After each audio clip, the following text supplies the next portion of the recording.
Terima kasih atas waktu yang diberikan untuk membacakan tanggapan.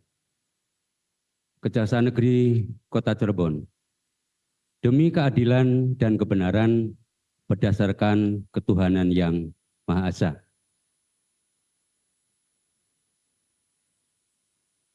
Yang terhormat Ketua Mahkamah Agung Republik Indonesia di Jakarta melalui Ketua Pengadilan Negeri Cirebon di Cirebon.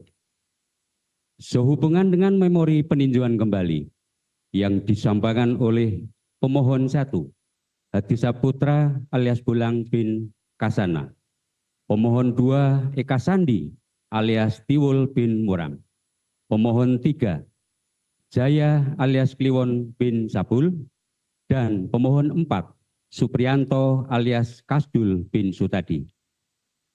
Jaksa penuntut umum menyampaikan tanggapan atas permohonan peninjauan kembali dari para pemohon yang diajukan kepada Ketua Mahkamah Agung Republik Indonesia melalui Ketua Pengadilan Negeri Cirebon sebagaimana telah terdaftar di Kepaniteraan Pengadilan Negeri Cirebon pada tanggal 19 Agustus 2024 nomor 3 garing akta P.PK 2024 PN Cirebon Yunto nomor 4 garing P.B.217 PN Cirebon. Jaksa penuntut umum akan menyampaikan tanggapan, jawaban atas permohonan peninjauan kembali dari para pemohon peninjauan kembali yang diajukan kepada Ketua Mahkamah Agung Republik Indonesia melalui Ketua Pengadilan Negeri Cirebon. Dalam memberikan jawaban tanggapan ini, jaksa penuntut umum menyampaikan dengan susunan sistematika sebagai berikut. Pertama, pendahuluan. Yang kedua, tanggapan atau jawaban. A. Dalam permohonan peninjauan kembali tidak diketemukannya keadaan baru atau novum. B. Tidak terpenuhi alasan untuk menyatakan dalam berbagai putusan terdapat pernyataan bahwa sesuatu telah terbukti, akan tetapi hal atau keadaan sebagai dasar dan alasan putusan yang dinyatakan satu dengan yang lain. C. Putusan tidak ternyata adanya alasan kekhilafan hakim atau terdapat suatu kekeliruan. D.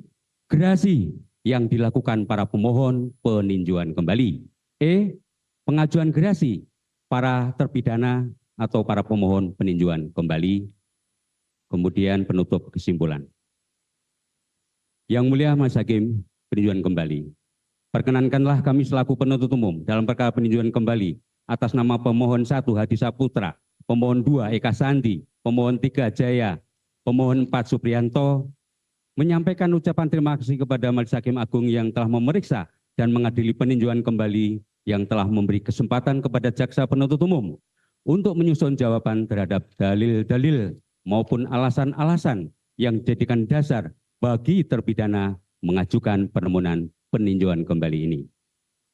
Upaya untuk menegakkan hukum tidaklah semudah membalikkan telapak tangan, terutama terhadap perkara para pidana yang terdapat saksi mahkota dalam perkara pembunuhan dan persetubuhan yang menarik perhatian masyarakat Cirebon pada waktu itu. Beberapa hal yang dicermati jaksa penuntut umum dalam penanganan perkara yaitu terpenuhinya kelengkapan alat bukti, karakteristik pembuktian, menghadirkan saksi mahkota, dan rangkaian bukti yang saling bersesuaian, sehingga jaksa penuntut umum kemudian melimpahkan perkara tersebut ke Pengadilan Negeri Cirebon.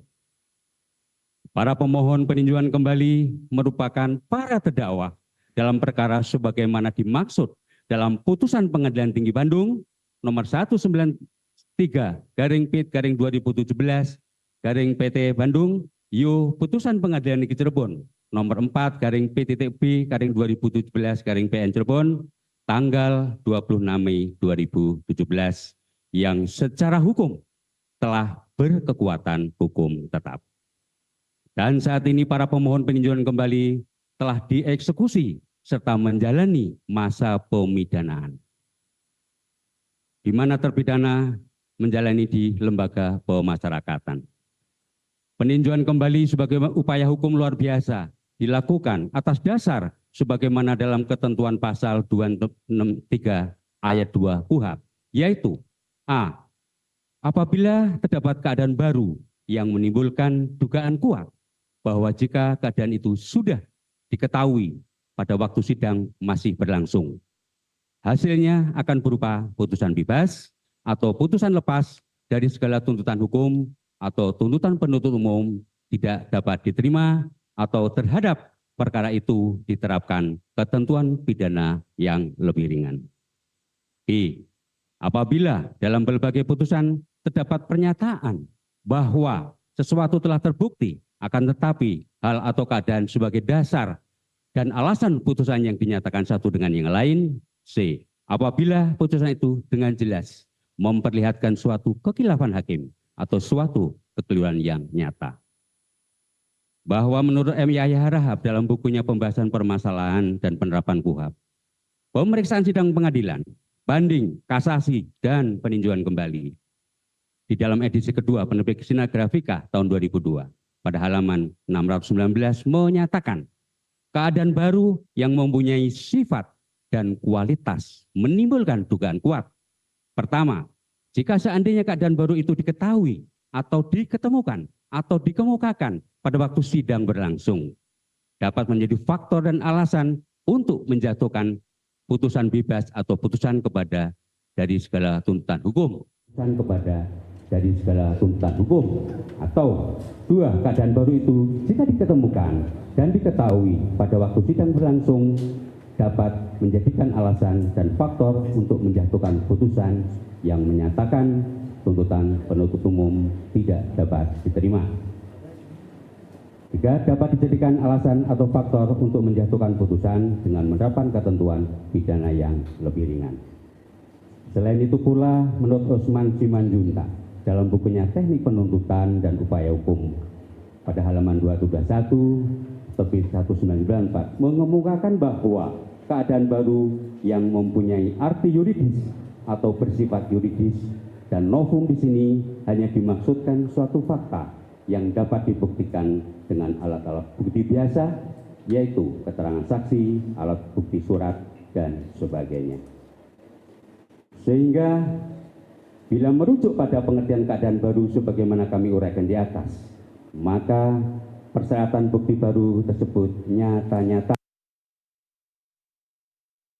yang sebelumnya belum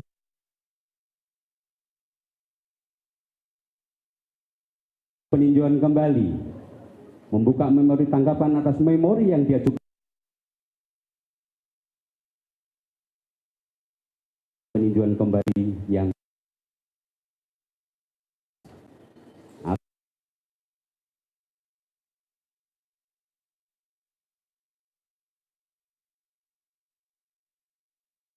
ditolerir, biarkan hal itu berlalu dan biarkan hal itu menjadi rahasia peradilan atau judicial secret. Namun hal keraguan dan prasangka tersebut dapat ditolak dengan upaya maksimal dalam mencari kebenaran sejati sebagaimana posisi jaksa mencari dan mengajukan kebenaran sejati versinya. Sebaliknya, terdakwa mencari dan mengemukakan kebenaran pembelaan diri dengan posisi mempertahankan kebenaran sejati.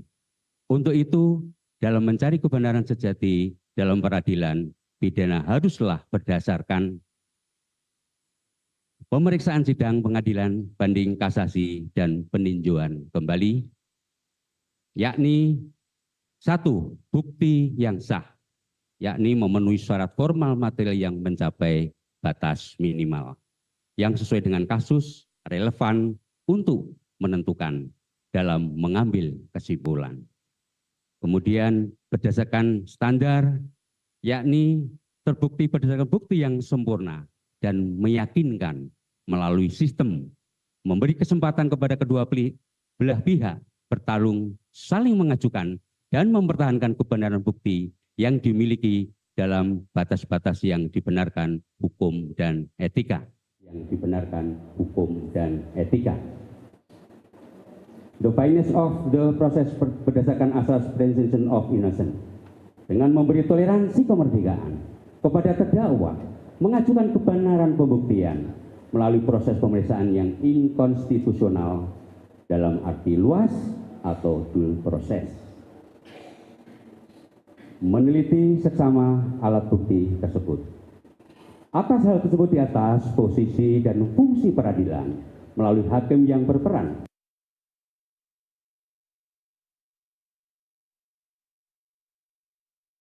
memperoleh kebenaran sejati 100%. Karena pembuktian bukan esat, tapi sosial. Namun paling tidak, kebenaran tersebut diyakini 90% dan 10%-nya adalah keraguan. Sehingga dengan terpenuhinya semua syarat tersebut di atas, di dalam putusan Pengadilan Tinggi Bandung nomor 193/P/2017/PT Bandung tanggal 1 Agustus 2017, untuk putusan Pengadilan Negeri Cirebon nomor 4/B/2017 PN Cirebon tanggal 26 Mei 2017, sebagaimana di dalam pembuktian telah diberi kesempatan kepada jaksa maupun pihak terdakwa menyatakan masing-masing kebenaran sejati versinya. Hakim telah menentukan keberanian sejatinya adalah terdakwa Suhadi Saputra alias Bolang bin Kasana, terdakwa 2 Eka Sandi alias Tiwol bin Muram, terdakwa 3 Jaya alias Liwon bin Sabul, dan terdakwa 4 Suprianto alias Kadul bin Sutadi terbukti secara sah dan meyakinkan bersalah melakukan tindak pidana turut serta melakukan pembunuhan berencana dan turut serta melakukan kekerasan, memaksa melakukan perbuatan dengan dan memidana dengan pidana seumur hidup. Izinkan untuk